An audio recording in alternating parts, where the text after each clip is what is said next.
The views, thoughts, and opinions expressed in the podcast belong solely to the hosts and not the host's past, present, or future employers.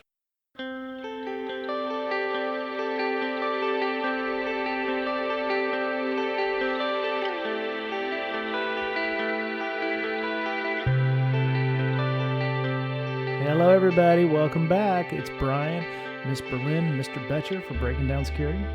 Hey. Hello. How is everybody this week? Fantastic. I'm not sick anymore. That's good. It's been a couple weeks. Most people don't realize it, but we recorded all of Marcus's podcast over the last 2 weeks. We've been releasing it, so I got a lot out of Marcus's discussion. There were people who are on Twitter right now going, "Oh, I didn't realize there was a Blue Team book coming out," and I'm like, it's in the show notes. And appreciate everybody, checking out the show. Marcus has got a lot of good books coming out with that. The Tribe Hackers series is going like gangbusters. If you're interested in hearing what Marcus is doing there with attack simulation, also, and with the Tribe Hackers book series, you can go back and check out those 2 episodes. And always great having Marcus on. And we have another great interview this week. Kind of extends the attack simulation bit, because the gentleman we've got on this week. Sorry, I haven't been drinking far enough. Might as well be a whole month. Yeah, well, yeah. I mean, February's taking forever. I know, right? God, it's just we're only halfway through. I know, and I'm busier than hell. So we're adding not just to attack simulation, but we're going to be talking about threat hunting, threat intelligence. I think they're the same thing, but just different sides of the same coin. Maybe our interviewer can help us out with that. Going to go ahead and introduce Roberto Rodriguez to the show. Welcome, sir. Hi, thank you guys for the opportunity. Thank you for inviting me. No problem. All right. So everybody's got an origin story. How did you get where you are today? Maybe you could give us a little bio there. Oh, wow. Yeah. So I think that my career started a little different than a lot of people that I've talked to. I actually was doing computer network security in this college in Delaware. And I wasn't that into it, actually. I was just kind of like, okay, this is cool, but I'm not feeling it as much. And then I started going to a couple of competitions, a couple of CTFs in college and a couple of other events. And I didn't feel much of the collaboration. I didn't feel much of the enthusiasm to help a lot of people. And I think that kind of like, got me thinking a little bit. I remember going back one day to my house and I was like, okay, obviously I'm not fitting in as much. A lot of people are not showing interest either to help as much. And I was a little frustrated. I want to be honest. I was a little frustrated that was not a thing, because I was in zero. Like I didn't understand as much. I'm still learning a lot right now. Still, I feel like there is a lot more to learn. And I decided just to grab some books, started to talking to a few people just to tell me which books they were reading. And that's when kind of like the passion started, because I wanted to also, prove myself that I could do it on my own as well, since I didn't feel it as much from the community side. And that's why also I'm doing a lot of stuff for the community nowadays, because I wanted to start giving back. And, there might be some people that might be also feeling a little bit that way. So how better than just start sharing it. After that, I started doing some IT work. I started, working in a small IT shop in Delaware. I got the opportunity to do my first cybersecurity job in, DuPont, actually in Delaware. I worked there for at least 2 years, almost 3 years in there. I started doing some basic incident response, some SOC work, also threat intelligence. Our team was only 5 people, so we were trying to cover every single field of the whole picture of cyber in the company. Then I got the opportunity to work at Capital One, where I started looking into all these open source tools being put together to build these massive applications to do some analytics and things like that. So that was my first time that I actually saw open source tools being used at scale. So scalability was huge in there. I started doing some consulting, and then I got into also AWS, where I started now seeing some of the real big large queries with a lot of massive data. And I started getting more interested into that aspect, into how can I start, building a couple of things on my own as well. So a lot of applications were built through this whole career, and now I'm working at Microsoft, where I'm given the opportunity to do a lot with the community now and sharing a lot of more of the things that I've been building for the past couple of years. So that's kind of like a summary of all these years of doing cyber, I guess. That's fantastic. So where were Yeah. you at that you said you weren't learning very much and didn't come away with that? Was it a college or a university, or was it an event somewhere? And you don't have to name names or anything, but it wasn't an event or Yeah, it was an event. A couple of universities have a couple of events, some internal, some of them are externals, depends on, who's organized. This was like a little external event from this university that I was at. Actually, Wilmington University is where I went to. So Wilmington University in Delaware actually has some great stuff going on. And I decided just to explore some other events outside of the school because I met some people and see, what they were doing. And of course, I'm not going to mention some of the names externally, but I think that was something going on in Delaware that made me feel a little different and changed a lot, actually. I felt that if that wouldn't have happened to me, like who would have known? Like I didn't know if I was going to be doing cyber, but that little thing kind of like I took that a little bit of negative experience, external events, and I turned it a little bit into something positive. Like, how can I just keep doing this on my own and then just share as much as I can whenever I can. And that's why there's a lot of open source projects out there and hopefully helping people in the industry as well. So, that's nice. Okay. Very cool. Yeah. Thank you. So as I was talking earlier, I said threat intel and threat hunting, I think, are both sides of the same coin. We actually have in our Slack, on the BreakSec Slack, we have a threat hunting channel and we have a threat intel channel. And I'm like, I don't see the difference, but everybody's like, oh man, it's completely different and everything. And I'm like, okay, well, help me understand why they're so different. It seems to me you hunt for threats, and then when you tell people about it, that's the intel. So it's the exact same thing, right? Yeah. So I would say that it depends on. So to me, I consider those actually two different things that complement each other, because there is a lot of things where they start merging actually into the information that you can provide when you start doing hunting. Now, hunting, of course, from my perspective, hunting is not just running a rule or analytic and then just getting results and then passing to somebody else, right? Hunting starts all the way from even understanding your data internally, understanding how it is even standardized, how you can start using different data sets to be create that logic that would allow you to get to a specific detection, right? So those are the things that I would say, like, the hunter or the data analyst, in my opinion, a data analyst is pretty much a hunter as well, right? Because you're just going through so much data and trying to find specific techniques and behavior. I think that when you start getting into that level, into how you start managing the data, start understanding the data, creating detections and all that, that's when you start differentiating yourself a little bit from a threat intel analyst. I think that they, from my experience, I've seen a lot of threat intel analysts that some of them could be actually just receiving the intel from a vendor.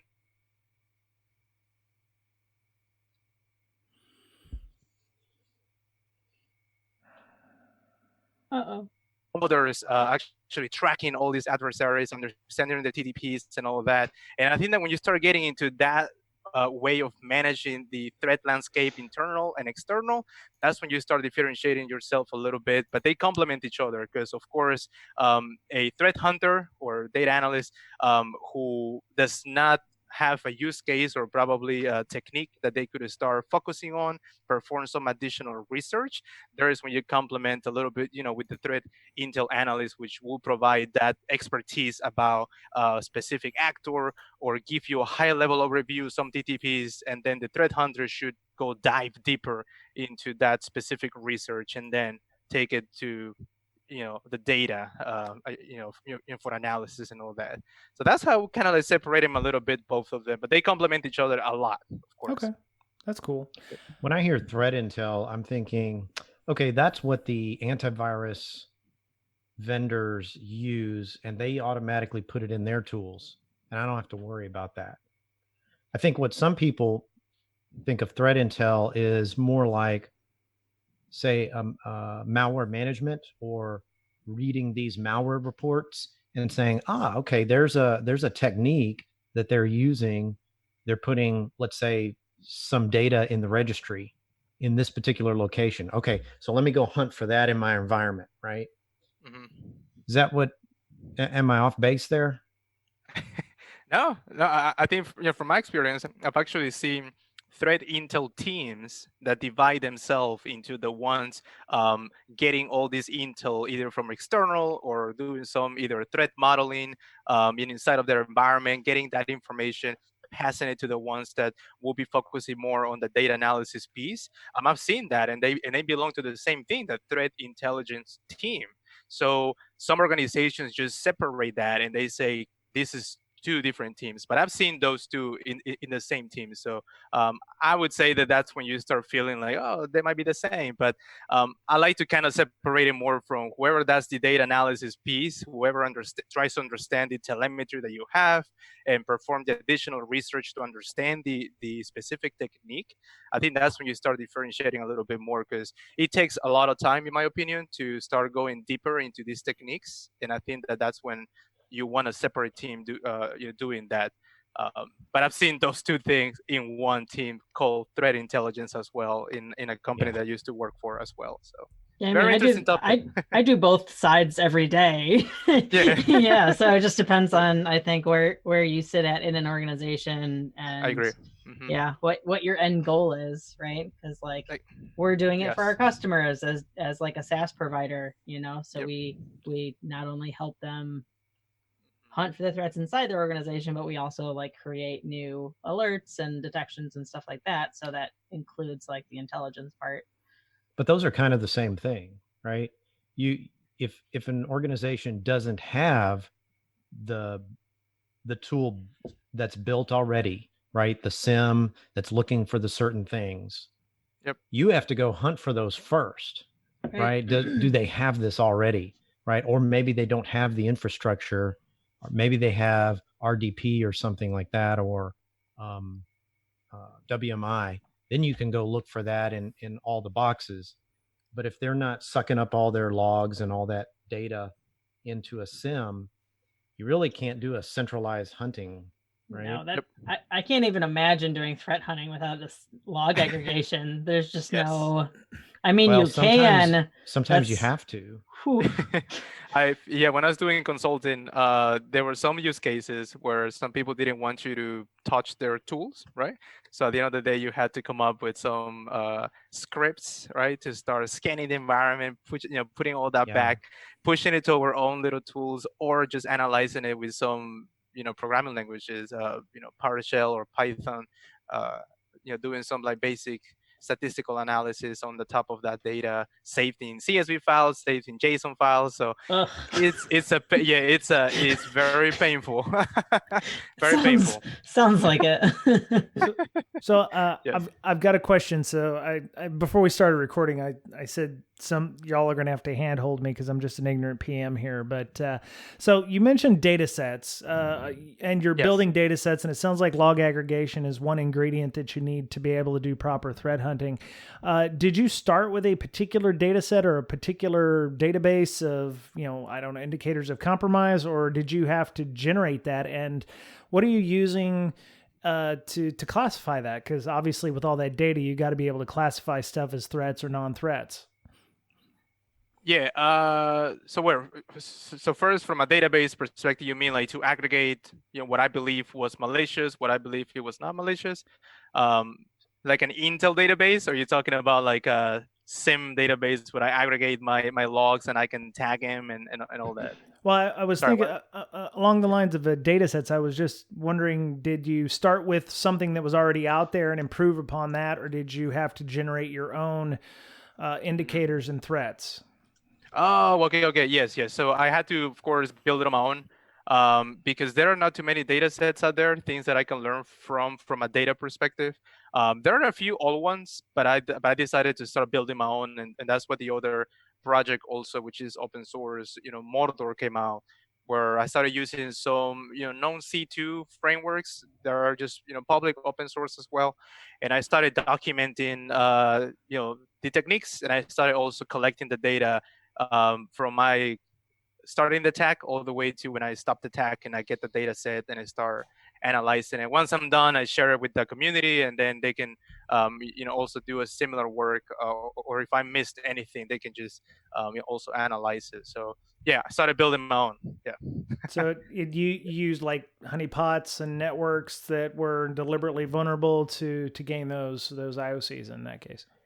Yeah, so what I do a lot is I try to learn about the technique first, so try to understand exactly what it is that might be going on, in order also for me to configure my environment, because there is a lot of, for example, techniques that require you to do some tweaking on some computers. So I just build my environment in the cloud, and I started just understanding what configurations will be helpful to allow me to capture that specific behavior. So one example could be if an adversary wants to gather their data from a specific registry key, and I don't have something, let's say like sysmon, for example, I will need to tweak and create a specific rule to generate that data once someone touches the registry key. So doing some tweaking as I learn about the TTP is how I start doing my own stuff. Yep. Okay. Very cool. In that case, you would need access to the endpoint to Correct. reconfigure their or to put in a logging for that particular key. Correct. Yes, but I do everything on a lab environment first. So in my lab environment, when I build it, that's actually another project that is also open source. It's called Blacksmith. Blacksmith allows you to create the Mordor environment, and that environment is easy custom. You can customize it, pushing PowerShell scripts or just bash or just any scripts that you want to add on the top of the system, either a Windows or any other operating system, and then you can just configure that automatically once the environment comes up. So if I'm analyzing something that might need an extra tweak, I just push a PowerShell script when the build is happening, and then I can just have that extra telemetry being created once I execute the specific technique. So nice. Yep. Okay. Yep. We can talk about a lot of projects. Yeah. It all kind of fits together, don't it?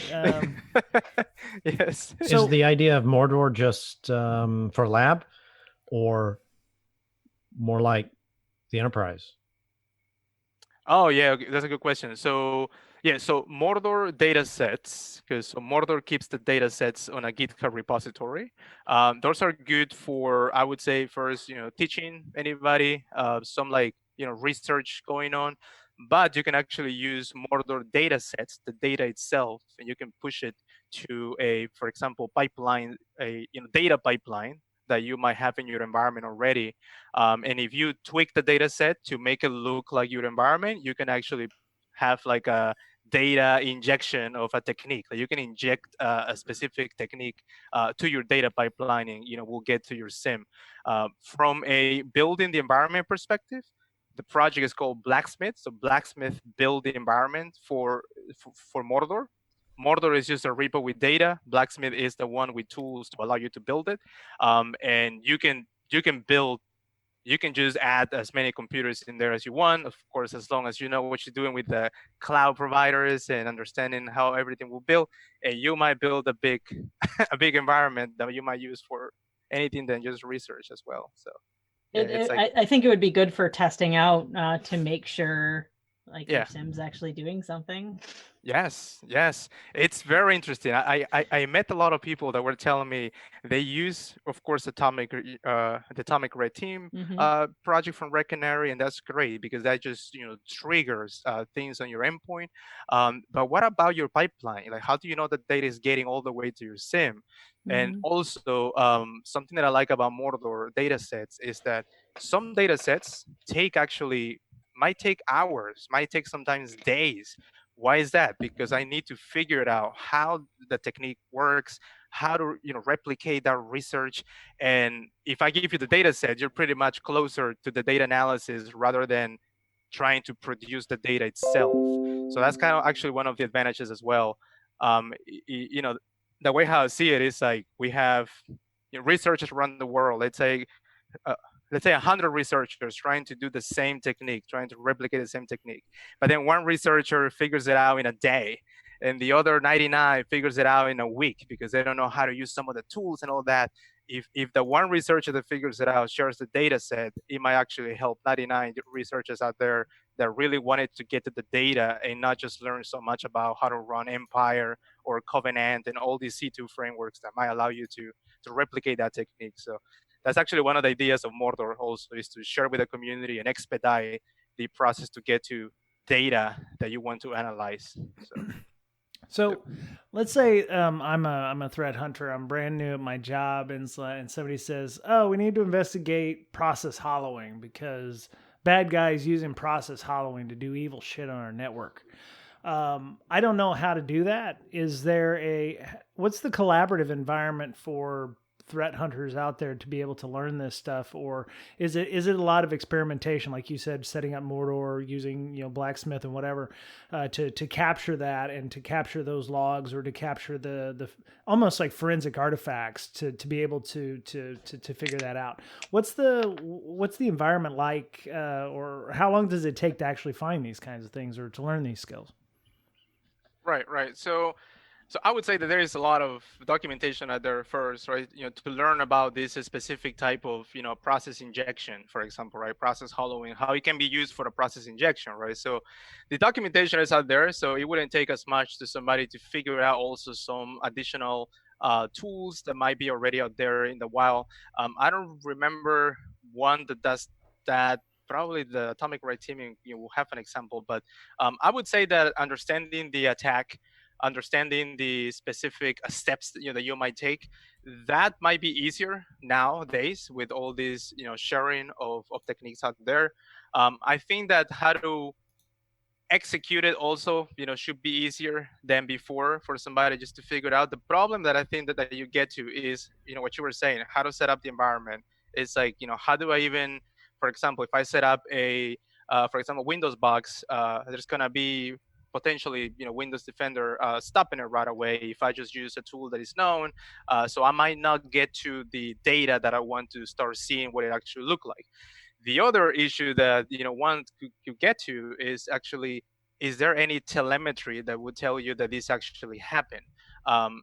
For example, Sysmon allows you to only with event ID 8 in Sysmon allows you to see create remote threats, for example, that would tell you, okay, somebody used these specific APIs to do that specific action. But when you start getting into some other process injection types, then you won't be able to see it. So I think that that's also another obstacle. How do I get to some data sets or telemetry that would allow me to see that? There is what I believe is where you start getting some issues where you might have to either enable some new telemetry on your box through enabling some ETW providers that might not be enabled by default. So you start getting into this type of research, additional research. And I think that as a junior threat hunter might take you a long time. So those are the use cases that I believe will be awesome to start working together with other researchers. But it's something that I wouldn't see it as easy. Somebody just starting trying to come up with some full use case, detection playbook with your data set. It might be a little harder than it might look like. Yep. Okay. Yeah. So sharing data and collaboration and putting all of your playbooks online requires a unified data format, and you're using JSON, which is great. How you're just putting these playbooks up on your GitHub. Is there any way that you're protecting them from being tampered with? Because it seems like people wanting to use your your playbooks that are open source, they have all the indicators of compromise, or the things to look for if you're a bad guy. If I was a bad guy and I've come across your site, what would keep me from injecting my own false information into those playbooks? Yeah, so that's a good question. I would say that it depends. So let's put it this way. So if anybody wants to, break in and edit these playbooks, I think that they're capable to do it. Right? There's a lot of things that could be done.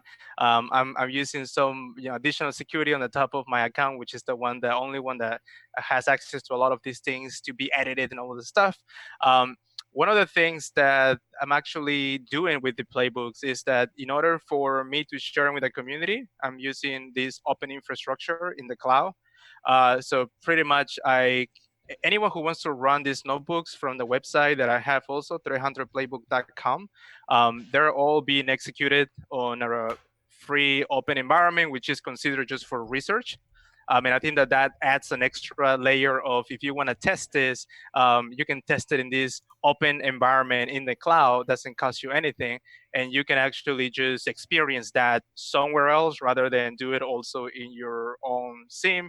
If there is a case that somebody actually would tamper with all these detections, I think that adds an extra layer from my perspective of what will happen if somebody tries to execute all this. It will happen in the cloud.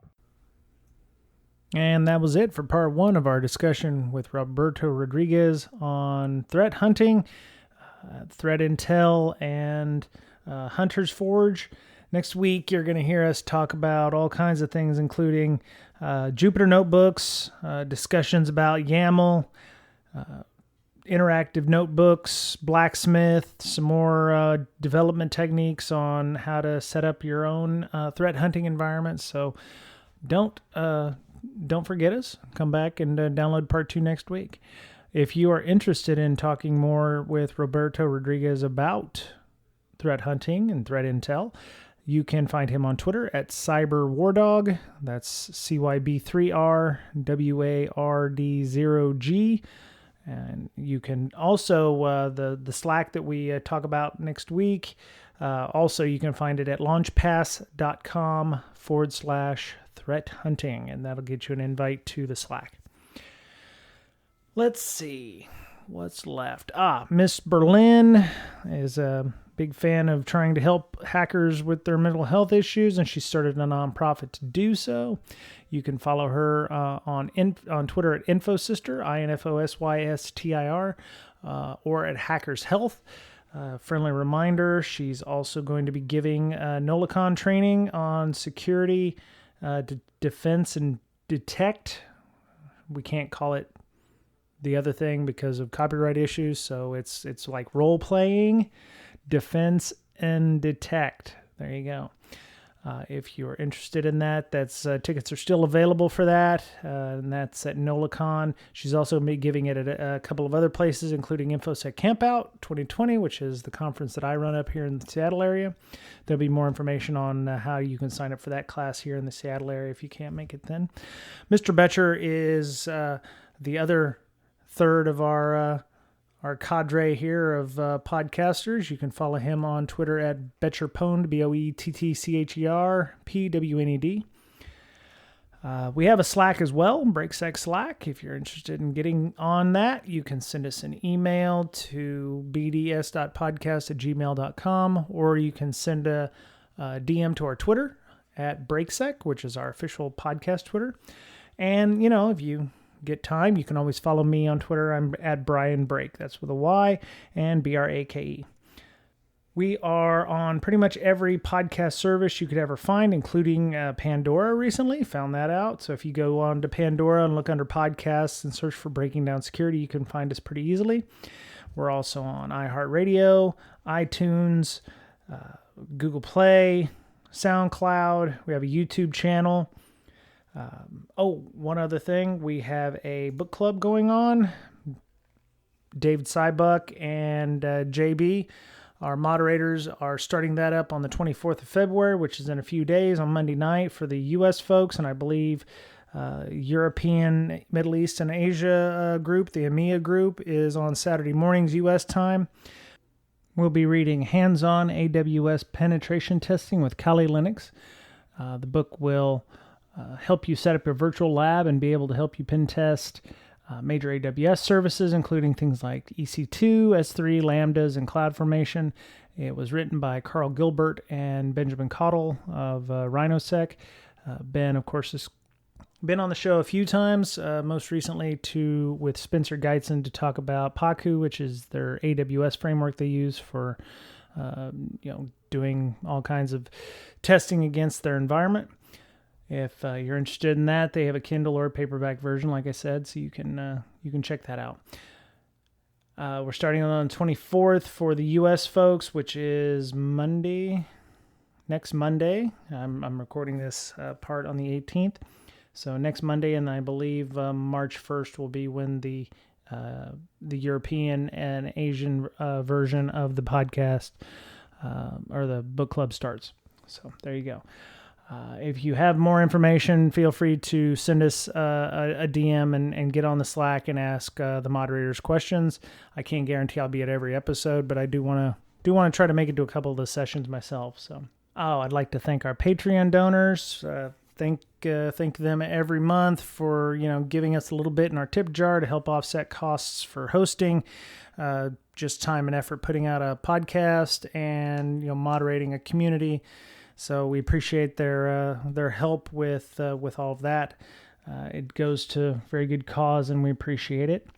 If you are looking to get T-shirts or mugs or stickers or anything, we have a TeePub store, so you can go to teepublic.com/user/BDS podcast, and you can grab anything you'd like. Even last year's InfoSec Campout T-shirt is on there, so if you're interested in grabbing that, you can.